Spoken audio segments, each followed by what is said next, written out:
SSC 2026 শিক্ষার্থীরা, তোমরা ঠিক কতগুলো উপবৃত্তি পেতে পারো? আজকের ভিডিওতে আমরা সেটা জানাবো। এখানে তোমরা কত টাকা পাবে, কত বছর পাবে এবং কবে আবেদন শুরু হবে, সবকিছু বিস্তারিত তুলে ধরা হবে। তোমরা এখন এক পেজ থেকে আরেক পেজে যাচ্ছ, অর্থাৎ শিক্ষাবর্ষ পরিবর্তন হচ্ছে। আর এই সময়ে সরকারি ও বেসরকারি অনেক উপবৃত্তির আবেদন শুরু হয়। তাই আমরা চেষ্টা করব এসব উপবৃত্তি সম্পর্কে আগে থেকেই তোমাদেরকে ধারণা দেওয়ার, যাতে তোমরা প্রস্তুত থাকতে পারো। এগুলো এখনো শুরু হচ্ছে না, মূলত এসএসসি রেজাল্ট প্রকাশের পর থেকে ধীরে ধীরে আবেদন শুরু হবে। তবে আপাতত তোমাদের ইনফরমেশন দিয়ে রাখছি, যেন পরে মিস না করো। আর ভবিষ্যতে এই উপবৃত্তিগুলোর বিস্তারিত আপডেট আমাদের চ্যানেলে পাবে, তাই চ্যানেলটিকে সাবস্ক্রাইব ও পেজটিকে ফলো করে রাখো। এখন দেখি কোন কোন উপবৃত্তি তোমরা পেতে পারো।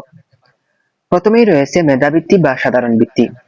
এটি সরকার বা শিক্ষা বোর্ড থেকে প্রদান করা হয়। এখানে কোনো আবেদন করতে হয় না।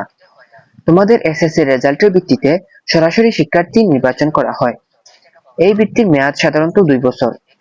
টাকার পরিমাণ প্রায় 8,000 থেকে 16,200 টাকা পর্যন্ত হতে পারে। মেধাবৃত্তিতে তুলনামূলক বেশি টাকা পাওয়া যায় এবং সাধারণ বৃত্তিতে কিছুটা কম। আবারও বলছি, এখানে কোনো আবেদন করতে হয় না, সম্পূর্ণ রেজাল্টের ভিত্তিতে দেওয়া হয়। এরপর রয়েছে ভর্তি সহায়তা অনুদান। কলেজে ভর্তি হওয়ার সময় এই অনুদান পাওয়া যায়। সাধারণত 6,000 থেকে 8,000 টাকার মতো এককালীন সহায়তা দেওয়া হয়।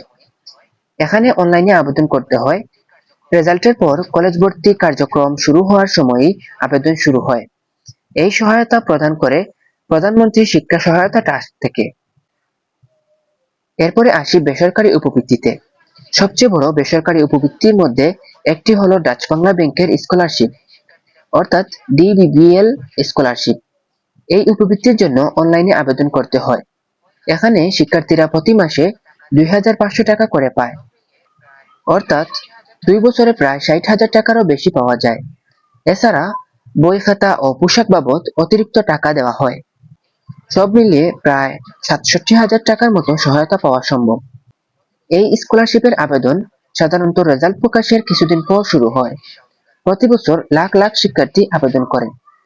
সবচেয়ে ভালো বিষয় হলো, আবেদন করতে কোনো সরকারি ফি লাগে না। নিজের মোবাইল ফোন থেকেই আবেদন করা যায়। শুধু কিছু ডকুমেন্ট বা ছবি তোলার খরচ হতে পারে। এরপরে রয়েছে চিকিৎসা অনুদান। যেসব শিক্ষার্থী অসুস্থতা বা দুর্ঘটনার শিকার হয়, তারা এই অনুদানের জন্য আবেদন করতে পারে। এখানে সাধারণত 10,000 টাকা থেকে 50,000 টাকা পর্যন্ত এককালীন সহায়তা দেওয়া হয়। এটি সারা বছর চালু থাকে। এই বিষয়ে বিস্তারিত জানতে ইউটিউবে চিকিৎসা অনুদান লিখে সার্চ করতে পারো। এরপর রয়েছে সমন্বিত উপবৃত্তি। কলেজে একাদশ শ্রেণীতে ওঠার পর এই উপবৃত্তি আবেদন করা যায়। এখানেও সাধারণত 2 বছর টাকা দেওয়া হয়। মোট প্রায় 16,000 থেকে 18,000 টাকার মতো পাওয়া যায়। অনেক সময় 6 মাস পর পর 4 থেকে 8,000 টাকা দেওয়া হয়। হাজার হাজার শিক্ষার্থী প্রতি বছর এই উপবৃত্তিটি পেয়ে থাকে। এছাড়াও রয়েছে ইসলামী ব্যাংকের স্কলারশিপ, শাহজালাল ইসলামী ব্যাংক স্কলারশিপ, সংকলক উপবৃত্তি। সংকলক উপবৃত্তিতে বিশেষভাবে প্রতিবন্ধী এবং বিভিন্ন ধর্মীয় সম্প্রদায়ের শিক্ষার্থীদের সহায়তা দেওয়া হয়। আর এই দুটি উপবৃত্তির বিস্তারিত কোনো তথ্য এখনো নিশ্চিতভাবে পাওয়া যায়নি। তথ্য পেলেই আমরা তোমাদেরকে জানিয়ে দেব ইনশাআল্লাহ।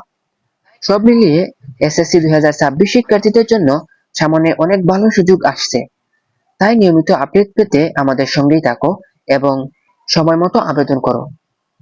তোমরা কোন উপবৃত্তির বিস্তারিত ভিডিও আগে চাও, সেটা কমেন্টে জানাতে ভুলবে না। আর কে কোন বোর্ড থেকে ভিডিওটি দেখছো, অবশ্যই কমেন্ট করে জানাবে। তো আজকের মতো এখানেই শেষ করছি। সবাই ভালো থাকো, সুস্থ থাকো। আল্লাহ হাফেজ সবাইকে।